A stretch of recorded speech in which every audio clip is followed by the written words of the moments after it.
Oh no, oh no. Okay, I just found out I was muted. Can you hear me now? Sound good, everyone? Yes. Yes, there we go. Perfect, perfect, perfect, perfect. Okay, as I was saying, good morning, everyone, depending where you are. Good afternoon, good day, good night.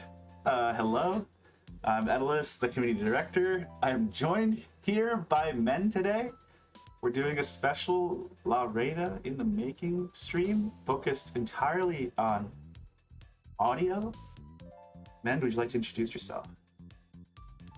Yeah. So I'll be here with Atlas today. We're gonna be talking audio and some cool stuff about Lorena and behind scenes of her, kinda, in a way.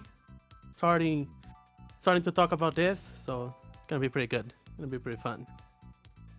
Yeah, this will be fun. We're doing just a little PNG avatars today.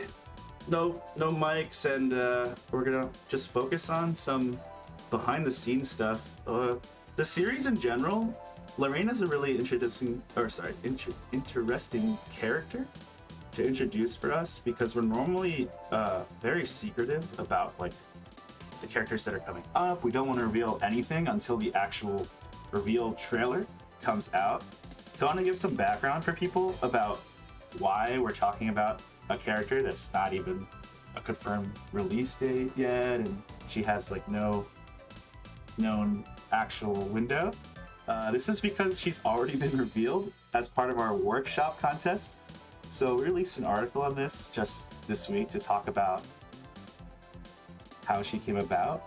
I figured I'd play the winning video. So this was a contest we started in 2023, and this was to take a character from the Rivals 1 workshop community, and the winner will eventually become a full-fledged character in Rivals 2.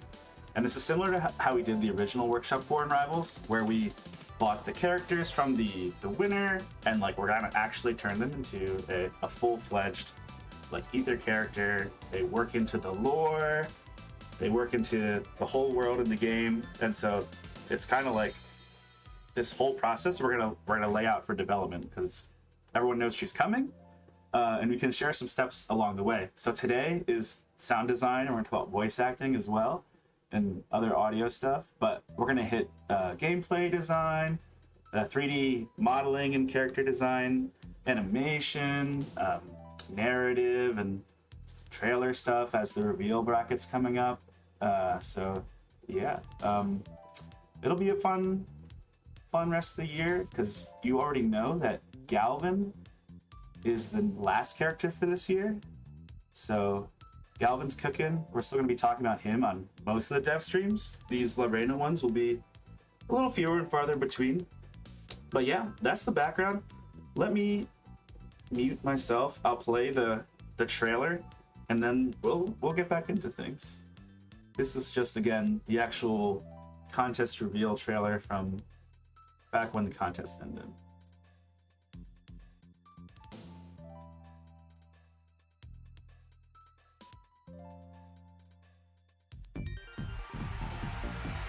Do you want to see more original characters in Rivals 2?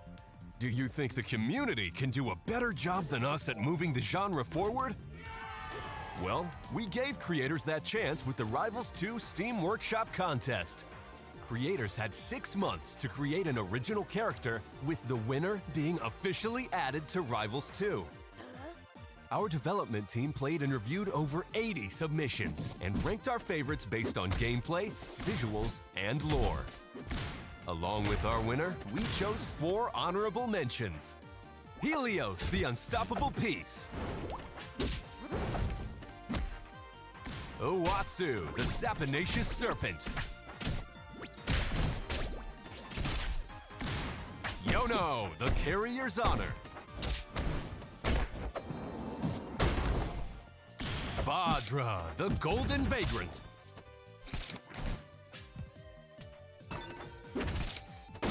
And the winner of our contest is La Reina, the Crowd Magnet. This wrestler won over both fans and our team.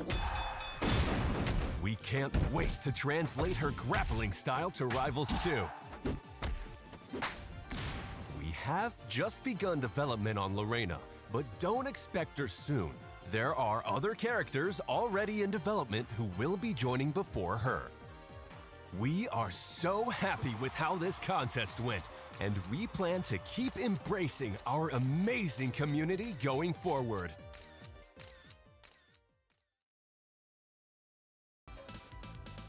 All right.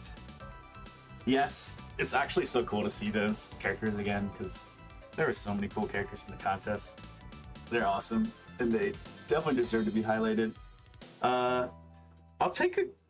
I see a couple chat questions that are interesting enough to answer real quick, but we will focus on some just chatting with him and I, and then we'll do some more chat ones as well later. So we'll get like a good flow where not everything's coming from chat, but some of it is.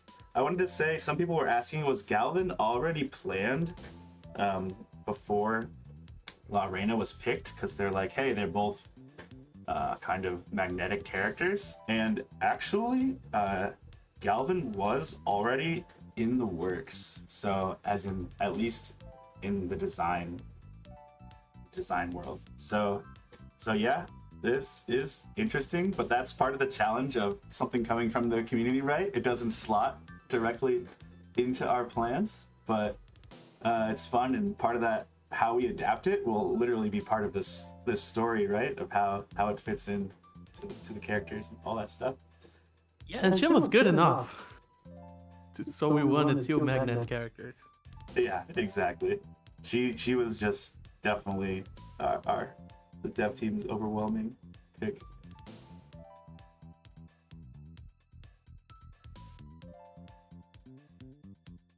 But yeah, cool. Okay.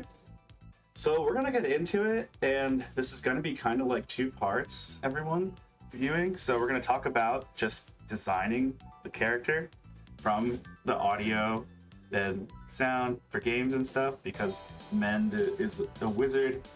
He's amazing. His work on Moonsailor and all our audio stuff for the game. So it's cool to actually do a dev focus stream that's pretty not too technical, but I just want to get into like some of the high level concept stuff too that we don't always talk about. So yeah. Should we start by introducing who makes the audio? Yeah, please do. I'm here representing more people. Yeah, actually. exactly. Yeah, talk a little bit about how audio slots into a game in our studio. So, the audio, technically speaking, it's very technically speaking, because in practice it does work a little bit differently, but technically, audio is kind of outsourced in either studios, and we have two sister studios that are making the audio. So we have there's an echo mic, George, apparently. Yeah, the chat is. All right, let me see if I can figure out the echo, everyone, before things get too crazy. Yeah, they're getting good now, so maybe.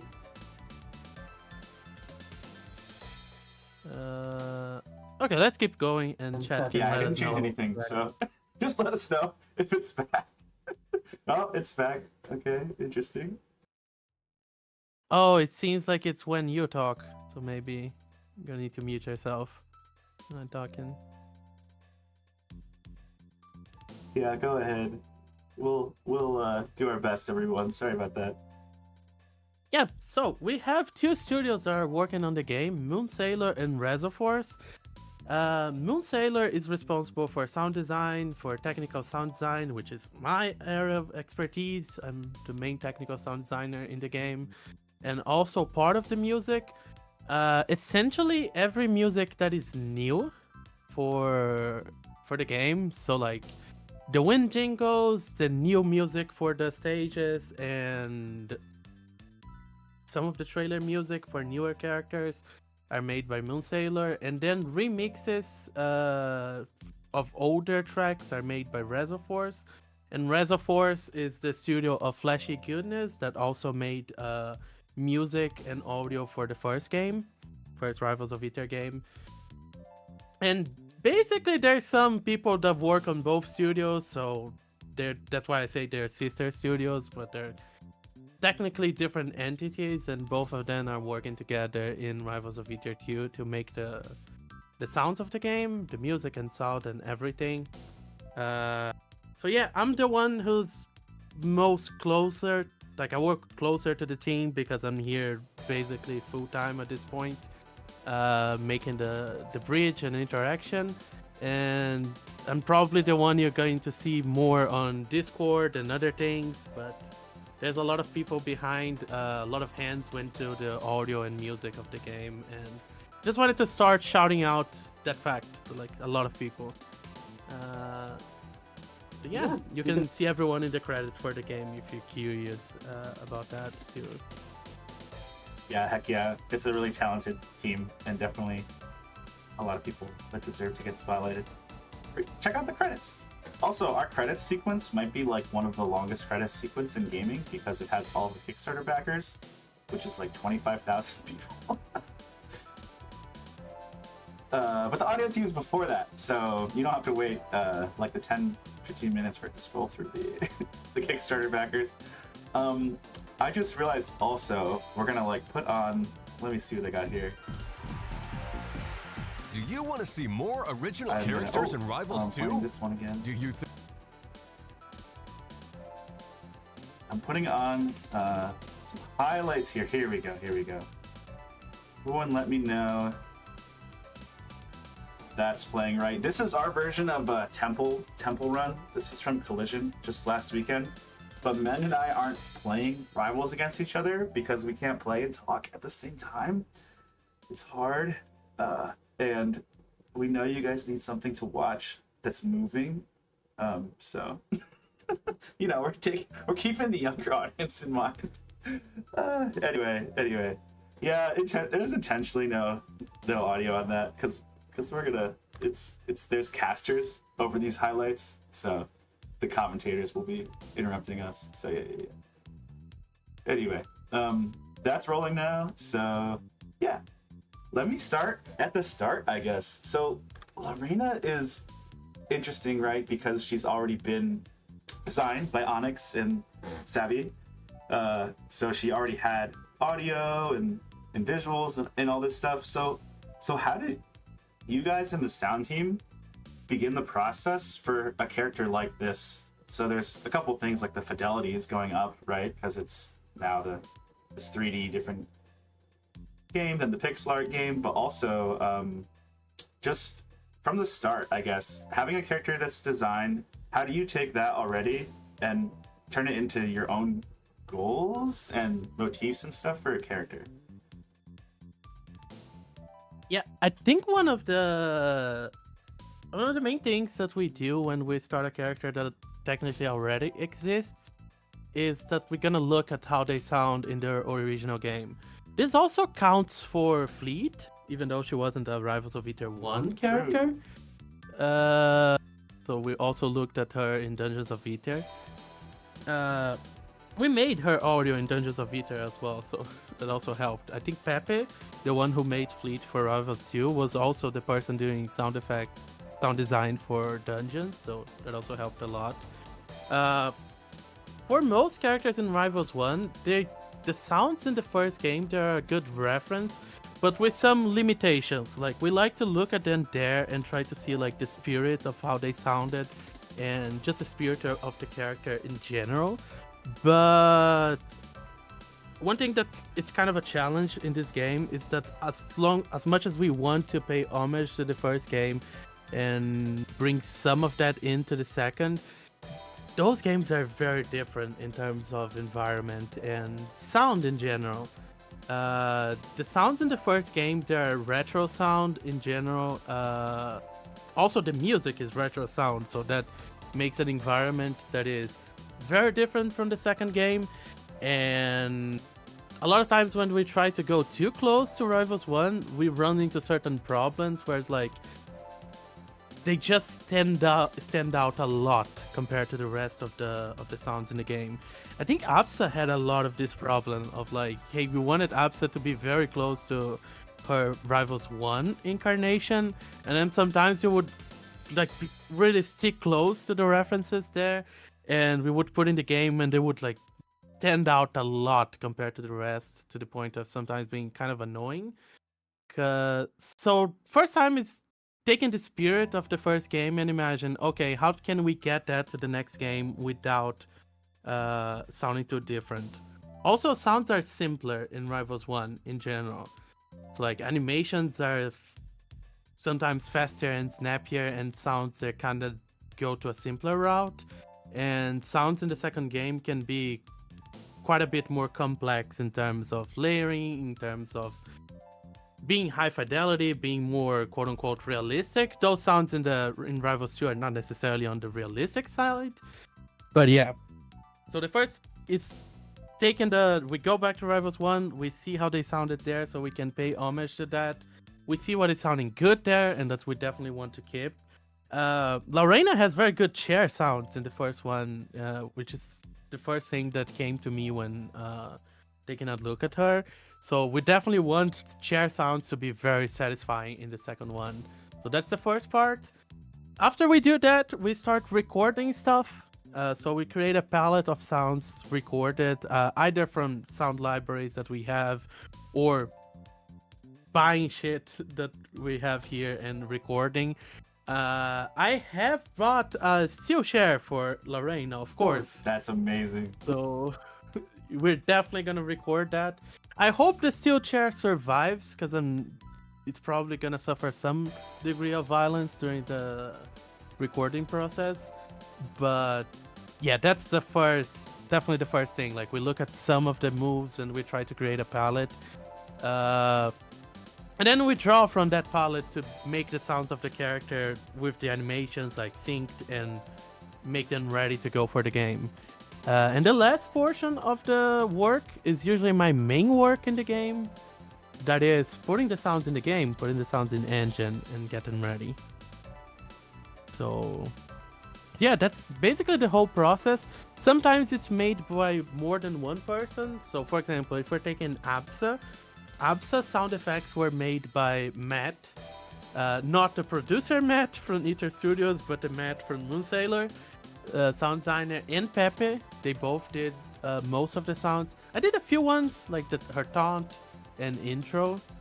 Taunt, intro, and Victor, I think, were the ones I took from of Absa. And then I was the one implementing her in game and also dealing with dialogue and stuff. For Govan, it was all me until now. So Govan was the first character I did entirely on my own for a bunch of reasons. But yeah, sometimes we have more people, sometimes we have just one person doing them. It depends on the character and how convoluted the process of doing other things in the studio is being at the moment. Yeah, there's a lot of things in parallel development. All right, that was really cool and thorough. I'm sorry, I feel like I'm gonna make you just give speeches here, but that was a great answer. In your experience, I guess I would say, just to roll back a little bit to earlier in the process, what distinguishes like a compelling or memorable character in audio terms to you? Like, how important, or obviously the voice and themes and stuff is important, but how do you make all of that stuff fit together for all of a character's different moves and turn it into basically one character experience? One thing, that pre-production phase of recording sounds specifically for that character is a really important part. So then you can draw from a similar palette of sounds. Just like an artist would, like, sometimes artists would limit themselves to a certain amount to a specific color palette, and that will help make the design more consistent. That also helps with audio. So like, yeah, we're doing, after this initial recording is done and after we have a palette, either with things we did specifically for the character or things that we selected that we're like, hey, this is pretty good. It can be recorded with a mic in the studio. It can be made in synths. it can be taken from libraries and selected and be like, hey, this is gonna be cool for this character. We draw from that palette for most, if not all of their moves, and this helps a lot. I think Olympia is a pretty good example of that, because Olympia has a lot of glass sounds in her kit, and reutilizing the same type of glass sounds in her palette is what makes like the sound more consistent and makes all the characters have a personality. Basically. Yeah, it's iconic noise you start to associate with her. Yeah, okay. Mm-hmm. So for the palette, forgive my ignorance, but are you just going to start bashing stuff with chairs 10 different ways and then pick from those? Is that your easel, your painting board? So right now for La Reina, we have a couple of things that either have been recorded already or I'm gonna start recording soon. So the first thing is the steel chair. It's a very important one. Of course, like we don't just record the steel chair and put that in the game, because that's gonna sound very weak and not as you imagine a thing sounding. But it's one of the layers that gonna make her steel chair sounds like we're gonna use a real steel chair for that. We have oh, I forgot the word. English is escaping me here. Leather. We have leather clothes to use, because La Reina is kind of used like a tight-fitting luchador clothes, and those tend to be pretty noisy. So sometimes when she moves, we're gonna have a lot of leather sounds in there as well. I'm recording some sounds for her feet. We don't have footsteps in the game yet. It's something that we want to have in the future. Ooh. One day, we'll definitely want to have it. I've been saying this for a long time, that we want to have footsteps, but it is a really big endeavor, and we can talk more about how big of endeavor footsteps can be for this type of games later in the strings. But some of her moves might have like her stepping in the ground or things like that, so we're gonna need steps for her. Another thing that I'm looking at recording is general things that can be used for her hit sounds. La Reina will probably be one of the first characters we're gonna introduce custom physical hit sounds. We've been reutilizing blunt hits for a lot of our cast, and this is something that we want to avoid doing in the future, to really make those characters unique. So La Reina, we're gonna have custom hit sounds for herself, and there's a lot of like slapping sounds, maybe some rope. So like I'm basically opening the toy box here and getting stuff to record. And besides the toy box that I'm gonna record with the mic in the studio, we also have synth layers that we're gonna use with her, because she has magnet powers and she needs to have cool sounding magnet powers that also don't sound like Govan, because we don't want people thinking Lorraine and Govan are the same thing. Kind of helps that Govan has some electric in his VFX for magnetism, and it's not really the same thing with Lorena, so it's gonna help make them more different. Like hers can probably sound more magical than Govan's. So that's awesome. Yeah, that's basically the beginning of the process. Like this is what's happening with Lorena right now. The truth is, you go record stuff, you open the toy box, you see what you have lying around, and you go like, hey, can I use this? Is this gonna sound good? Or sometimes you just bash things around, see what sound they make, and then afterwards you're like, hey, this is pretty useful. No, this is useless. I'm not gonna use it. So that's basically the process at first. It's like it's better when at the beginning I like to take the time, like as much time as we can afford to do that, because it makes the process easier afterwards. Like if you have a very defined palette, you can just like when you're actually making the moves, like when you're actually finishing the sounds, the process goes much smoothly compared to not doing that. Yeah, that's a really good note. Just in general, I was gonna say in games, but in all kind of creative endeavors like pre-production, it's just so important. Because I knew what you meant, obviously, by a palette. Like the concept of a palette makes sense, but it's just cool to hear you lay out all this stuff, that the things that go into that, because saying it's just a toy box and you're bagging stuff, but there's a lot of thought that goes into it. The clothing and the way like the character's body moves and steps and all this stuff. So yeah, it's really neat to hear. I guess another question on this line is how much does this is more about the studio in general, since we talk about pre-production and planning and things like that.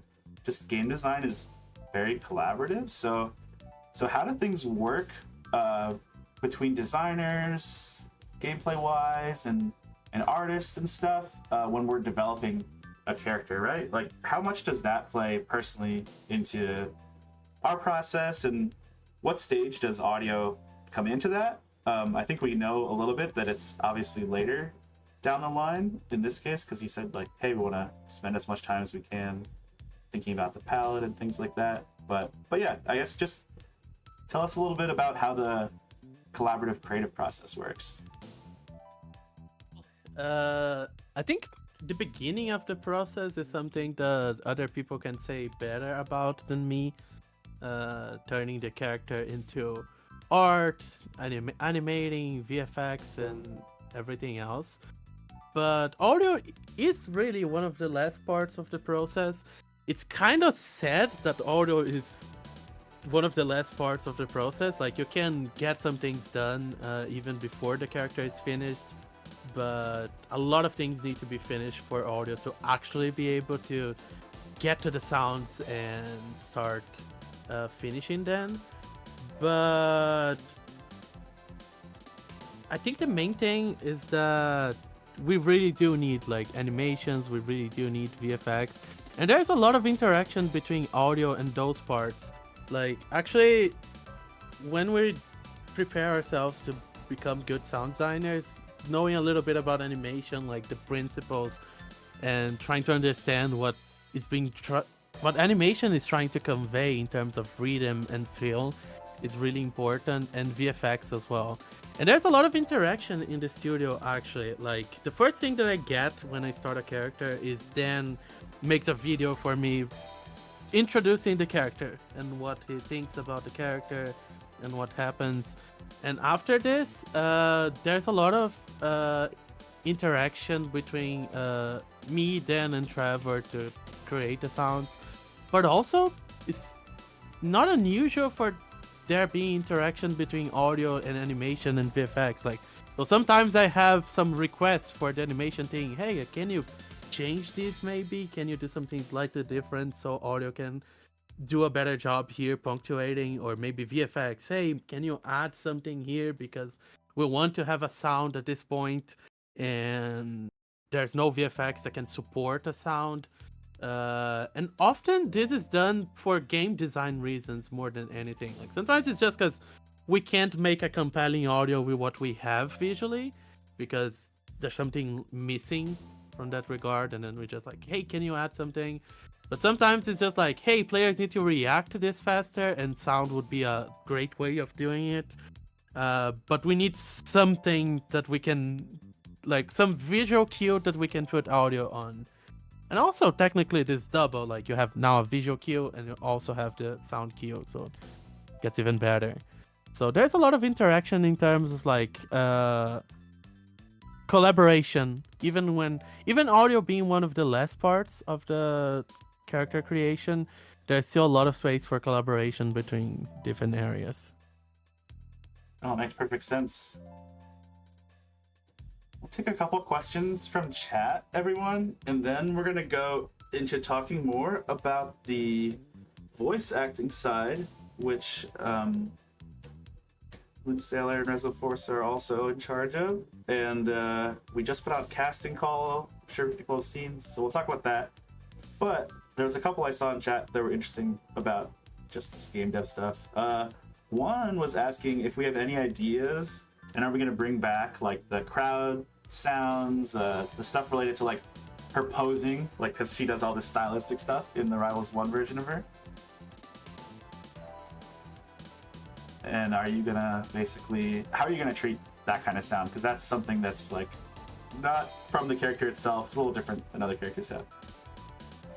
Yeah, I want Lorena to have a lot of personality in her sounds, so crown sounds are definitely coming back. Because they're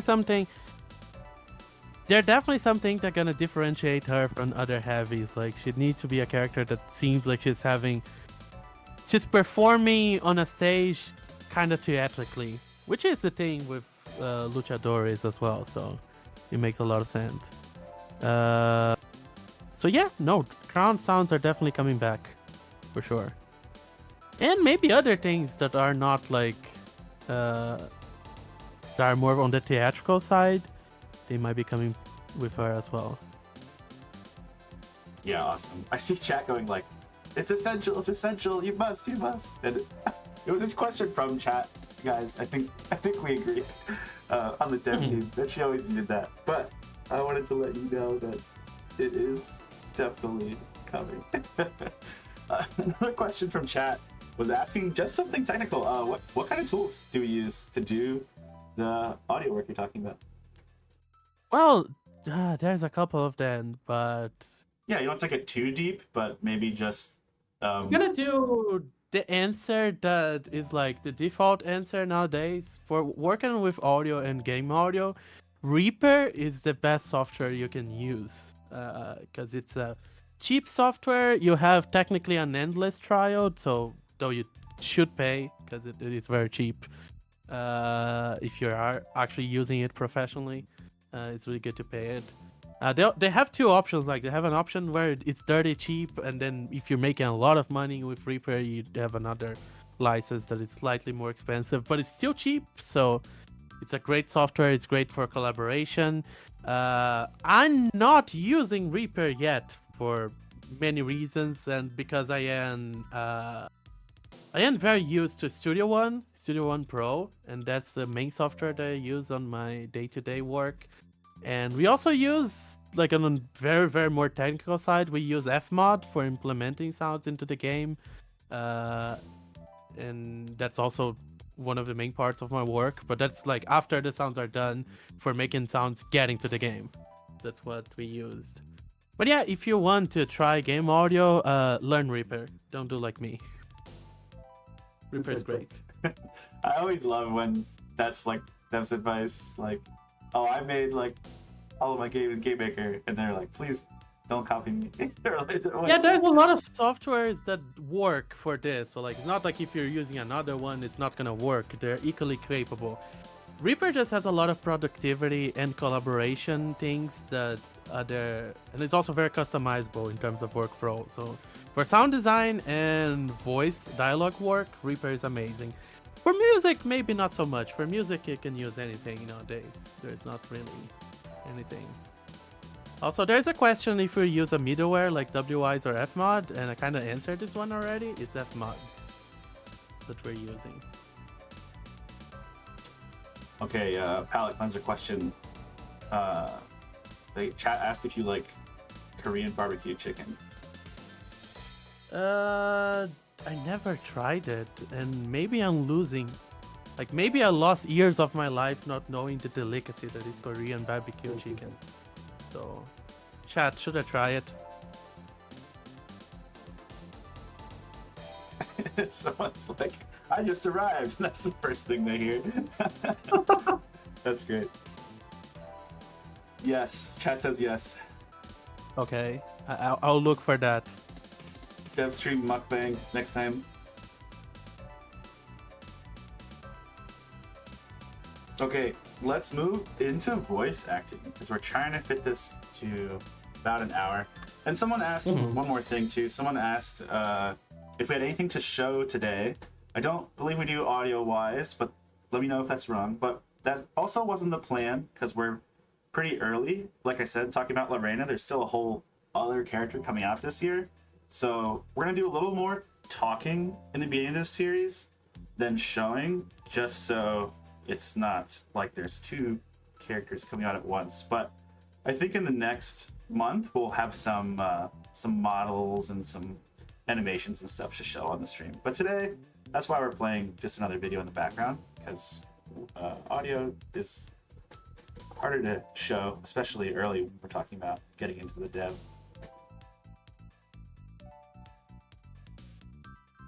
Okay, cool. Yeah. So let me flip over real quick to our back to my. I'm gonna pause the collision and show our. There are a lot of questions on footsteps. We're gonna talk about footsteps before this stream ends. Okay. But let's go for voice acting. Okay. But we We'll definitely take go quick back run to through that. voice acting, and then the footsteps definitely hit like a. People are excited. We can talk about it. Yeah. But yeah, so for Lorena, we put out a casting call on our actual studio Twitter here. We said, hey, we're casting, we're looking for a female voice actress, speaks both English and Spanish, Mexican accent preferred to match your mature inspirations. And then we have hi@moonsailor.com, this casting call. So people have been asking like, hey, why did we decide to do this publicly this time? And yeah, like, what are we looking for, and what can you tell us about the casting process in general that's interesting?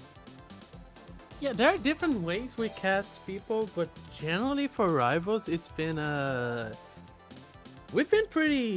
that's been pretty interesting, because sometimes we've had voice actors coming to us in the past, and we kind of created a sort of bank of talents that we have been going through for the last few characters. So it was the case with May, it was the case with Kevin for Forsburn and others. And sometimes we go after them using different means and contacts and, knowledge we have. It's usually a more secretive process, because we don't want to leak the character, we don't want the character, people knowing that the character is public. But, the VAs did what? No, they contacted us and be like, hey, here's my demo and I would love to work for the game. A lot of times this happens. We don't answer everyone, so if you're a voice actor who sent us an email and stuff, you have been seen, but sometimes we don't have the bandwidth to answer every single person. But for Lorena, we wanted to try something special, because hey, we don't have someone in mind already for Lorena, like we had for some other characters. I think Absa was one of the characters that we have a very specific person in mind. We still had some people casting, not only May, but May was the first person who came to mind for Absa. And same thing for Govan. Govan's a pretty interesting case. Govan was a work together with Monster Factory, which is a studio. I think they're based in Canada, and they do monster voices for games and for movies, and they're amazing at it. And Govan, we went in contact with them because we knew them already. But Lorena, we didn't have anyone in mind, and we were like, hey, we can do something special here. And usually what we do is we make first a casting. Sometimes we request people to send us demos of them playing the character. And we evaluate those demos, we select them internally in the studio. And after that's done, we have a recording session, usually. Most characters at this point have had at least one big recording session for the whole thing, like trailer lines that they might possibly have, taunts, victory lines, and general grunts. Most of the time, not always, but most of the times we might need a second smaller session for skin lines. That is usually done later, because there's a lot of things to record in the first session, so we usually focus on that. And after that is done, there's some dialogue editing that happens. So we take the session, we cut everything, then we prepare those to make a selection in game. So we usually have more material than we actually get to use. And we select those sounds, we put that in game, the voiceover, and then it's wrapped up. Sometimes we have characters that have more processing on their voices, I think Craig is a good example, and Govan, of course, because he's a monster. Forsburn also have quite a bit of distortion in his voice as well to really give that raspy feeling on his voice.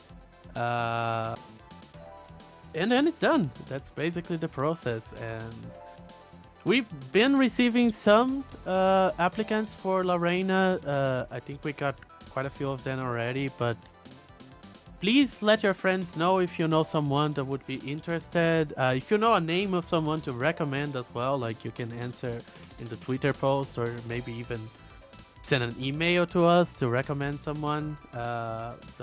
Thank you for. I want to thank the community for engaging into this. It's been pretty interesting seeing the auditions, and I'm really hoping to see more. This time I'm gonna answer everyone that sends an email. So like even if you're not chosen, like I'll take some time to answer every single person that sent us an email. So there's that. Yeah. Oh, that's awesome. Yeah, what would you, I guess, quick sidebar, I mean, you talked about it a little already, but what would you recommend? I think since this one, how it is open and a little different, not super different, but like, we're gonna have more amateur and intermediate level people that are applying. So what would you recommend they include, like, in their email if it's their first time trying to get into voice acting? Yeah, letting us know what type of equipment and recording environment you have is really important because we need a certain baseline of quality. We can kind of infer some of that by the quality of the demo that the person sends, but it's always nice when they have this explicitly. We don't necessarily only work with only people with super high-end stuff, especially because we do remote recording sessions. We also like, but we want, like, we have a baseline of quality that we want to ensure. So knowing that is, well, it's nice. If you want to do a recording specifically for La Reina, that's good. Some people ask for lines to make a read. We might update the post with some lines, example lines of La Reina if you want, like, to do actually reading it as La Reina. But it's also fine if you send a demo of your work, like of fast works and stuff. You don't need to necessarily do specifically for La Reina at this point. But if you do, extra points in a way. So yeah, that's what I would do, and be respectful, and that's all, I think. Yeah, thank you. No, it's always awesome to hear from someone that's really experienced in the industry, because I know that's an interesting place for a lot of people to start, is something like this. You see a post on a board and you're like, I'm gonna go for it. So someone asked, I mean, I'm like, we're not gonna hold you to this. I think it's, but someone asked in chat, do we have an idea of like when we're gonna complete the casting? When I get free enough to get out of Dan's basement and look at everyone, make a pre-selection, send things to the devs so the team can give their inputs as well, and then we're gonna talk with the person and we're gonna negotiate with the person, and then afterwards the casting will be completed. But the first part is getting out of Dan's basement. That's the hardest part. Yeah, we lost some good devs down there. Good luck. Yeah, I'm still searching for Joe down there. Haven't been successful in rescuing him so far. Also, one thing that I want to add that is really important is, even if you don't have experience voicing in games, I was talking about baseline of quality of recording and all, but like, even if you have a demo reel that you made, but you don't have a lot of experience, that's not necessarily something that will hold you back, because May's first game experience was in Rivals, and she did a pretty good job. So like, we're gonna evaluate the material you send us, and not necessarily like if you are or not experienced in voicing games. Yeah, that's a No, good that one. also counts, of course, but don't be discouraged if you don't have actual experience. Awesome. I see chat battling over the language she will speak in. We are hoping for someone that can do both, Spanish and English. Anyway, we're about 10 minutes till the end. You want to get into the footstep conversation, and then maybe we'll end with some chat questions? Yes, let's do it. Because Cool. there were a lot of questions about footsteps. I think people are very excited about this. I'm also excited about this. Footsteps are something that I think give a lot of characters personality in a lot of ways.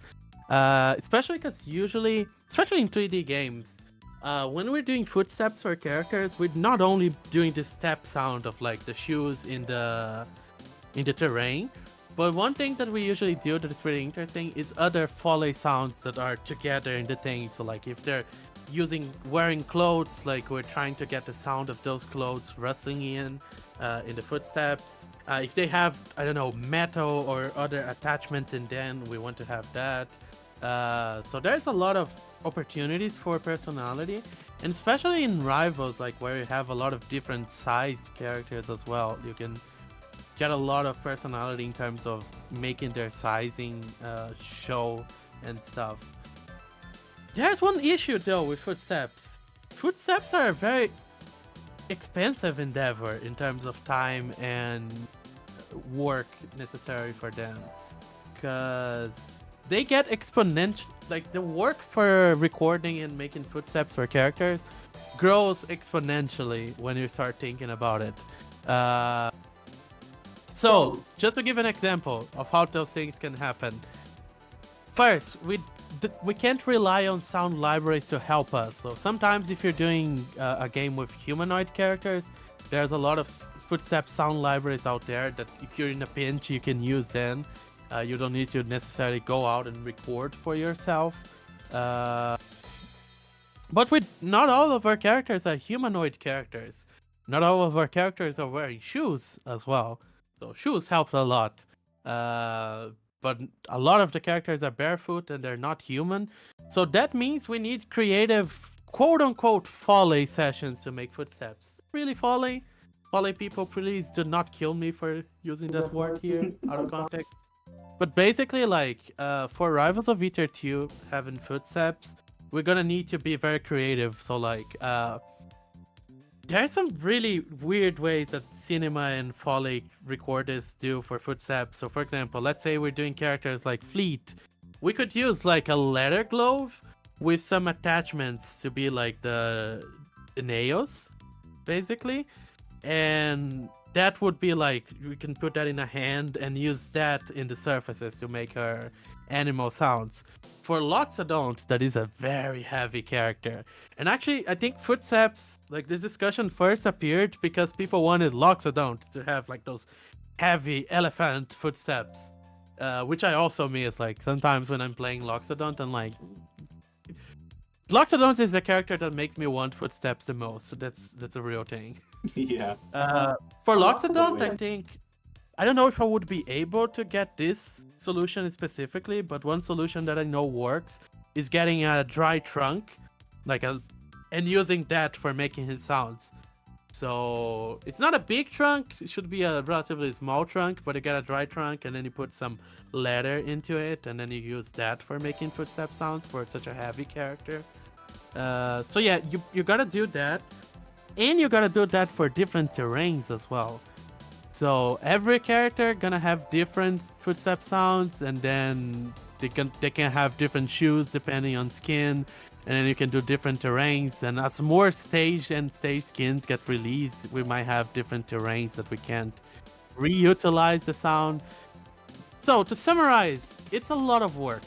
It's a work that I want to do at some point because it's a bunch of personality that the game deserves, but we need to think about a way of not making this a headache for the future. So like we need to think that we're not a giant studio, that we can have someone just focusing on this type of Foley sounds and figure out a way of making this in a way that is sustainable in the long run.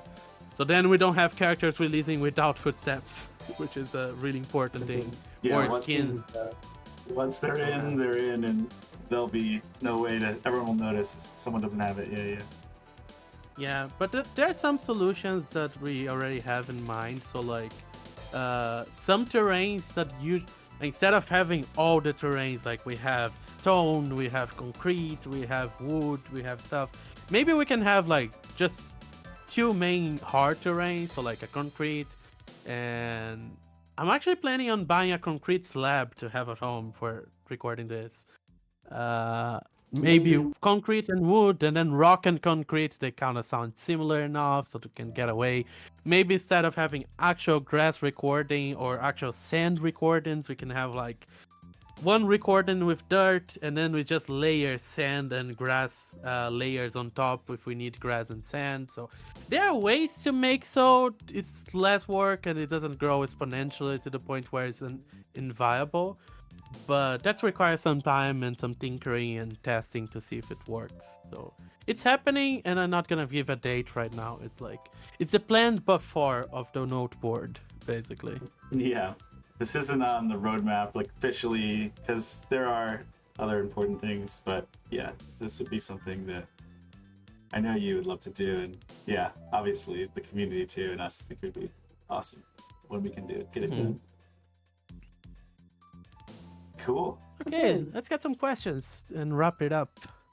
Yeah, I saw someone asking about. Hey, I'll just read what they have here. It said, you've been talking a lot about how clothes factor into each character's soundscape, I'm sorry. Do you have to account for skins in advance when you're recording? Yes, and sometimes the fact that some characters are not using clothes, it can be a problem in the process, actually. Because a lot of times when we're doing human characters and human characters are wearing clothes, usually, most of the time, a lot of the movement is made by using clothes sounds. So like the character is moving their arms around, and then we can like take their jacket or a jacket that makes a satisfying sound, and we can make a sound from that to like record the sound from that to kind of paint the movement to help sell the idea of the movement.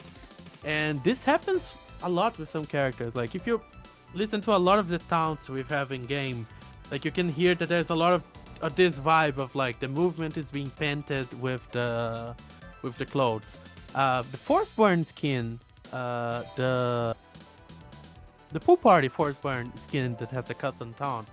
Like that custom taunt is a very good example of that. So like when he moves his arm in the second half of the taunt, like you hear the cape flowing, and that is kind of painting the movement in a way. But a lot of Rivals characters, they don't have clothes at all. And that's actually a challenge that we have to face. Like, how do you convey that? Technically, they do have leather in the skins because they're animals. So that leather kinda does make sound, but you need to be a little bit creative to sell movement with these characters that are not wearing clothes. It's not the case with Reina, thankfully. I have an easier time with her. Yeah, and then you get crazy requests just in general in game design and game making. But I remember when we did the Zetterburn flower mid-month skin, we were like, okay, audio team, make him sound like a flower. And everyone's like, what does that mean? So yeah, you guys get to do some really interesting problem solving that's really creative. Yes, definitely. All right, here's another question I see. This game has extremely satisfying impact sounds compared to your competitors. Thank you. Uncle Satan? Such a name. How do you go about making sounds impactful without going overboard? And what are your inspirations for that? Don't do too long on this one, so we'll try to squeeze in another one or two before the end. Yeah, impact sounds are the hardest part in the game, honestly, because there's a lot of personal taste involved. It seems like impact sounds are the area where we cannot make everyone happy, in a way. Because games have very different ways of tackling it. We found ours after a lot of trial and error. Like, there are still things that we want to move around. But it's basically like our sounds, was a lot of trial and error. Like sounds were very different in the beta and they're very different now. And we took a lot of listening to feedback and trying to create a point where we got as many people as possible happy with how they sounded, basically, was the goal. Because it's hard. In fact, sounds are pretty hard, and they're the main thing in this kind of game. So it took a long time and a lot of trial and error to get here. Yeah. All right, I'm going to answer a couple non-sound related questions, just as I've seen them pop throughout. People have been trying to make sure we see them. Someone was asking about a workshop guide coming, and I will say we're definitely going to have some kind of documentation. Don't know exactly what that looks like yet, because that's slated for like a 2026 release. But yeah, we did a decent library documentation style for Rivals 1. I'd really like to improve it for Rivals 2, and it's obviously going to be super important to make sure help like people make new characters that are all kinds of skill levels. So yes, we're thinking about this. No, we don't know what it's going to look like, but yeah, we'll have to have some kind of guide, and that's coming out.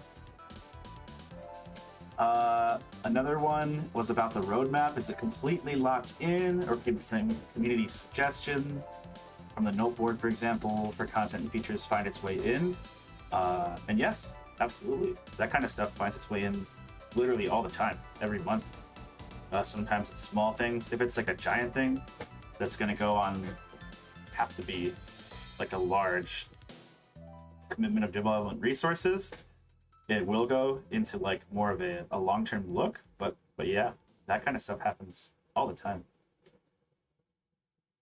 Okay, back to a question for you to wrap it up that I think will be good before we say our goodbyes and our shout outs, our friends and family. Someone asked, what was your favorite sound session or like character to record for and work on? Oh, that's really interesting. Actually, for a long time in the development process, I wasn't necessarily focused on making new characters. So the only character that has 100% of sounds made by me was Govan. My main focus for a long time has been like updating all their characters, skin sounds, and other things that are not characters. And then Matt and Pepe were mainly focused on the other ones. Oh, I see it. Pepe and Zolioff. But the character that I made sounds for, even if not all of them that I really like Absa. I think Absa just came out amazingly in every single way. I love how Absa turned out. And I know Olympia is one that Matt and Pepe really liked working on. So, and it's not a coincidence that those are newer characters. Like we found our way over time, and we're really happy with the workflow that we figured out for ourselves at this point. So it's a tendency that every new character feels even better than ever, because we learned a lot in the way. Yeah, Olympia. I think for Matt and Pepe would be Olympia, and for me personally, I think Absa just came out sounding amazing. Awesome. Well, everyone can clearly see the love and all the talent you guys put into the work. I think got a lot of people saying that the sound really stands out in the game, and obviously we think so too on the other studio side. So yeah, it's awesome working with you guys at Moonsailor. Do you have anything else you want to say before we wrap up for the day? Please, if you know someone who you think would be a great Reina, or if you think you're that person, please send us an audition. And I'm looking forward to hearing everyone's work. And I hope everyone is excited for Reina. It's gonna be pretty fun making her, and I love this character. I think she's gonna turn out amazing. Awesome. Well, yeah, so we're gonna keep doing these Reina behind the scenes ones each month. They're gonna get some more stuff to see. I think next time we'll have some like model talk and other things. A little farther along, we're gonna do obviously some Galvin dev streams. This Galvin's coming out October 7th, and we're gonna do some, I think, a roadmap stream with Matt, our lead producer, to just talk about some of the cool stuff we revealed earlier this summer that we had Dan and Trevor talk about on stage for like 10 minutes, but obviously it's like 2 or 3 years of stuff we're looking at. So just can go into some more detail, answer some more questions and stuff like that. Yeah, I see other questions in chat. I'm sorry we can't get to everything. If you have a super burning question, maybe leave it as a comment on like the stream post we made, and we'll try to get to answer that. But yeah, thanks for tuning in today, everyone. Oh, I see one question I'll answer. They're asking if we'll tease the event. We are going to tease the next event today, and then we'll reveal the next event very soon for September. It's going to be a fun one. But yeah. Okay, cool. Thank you, everyone, for tuning in, and that's going to be it for us. We'll see you next time. Adios.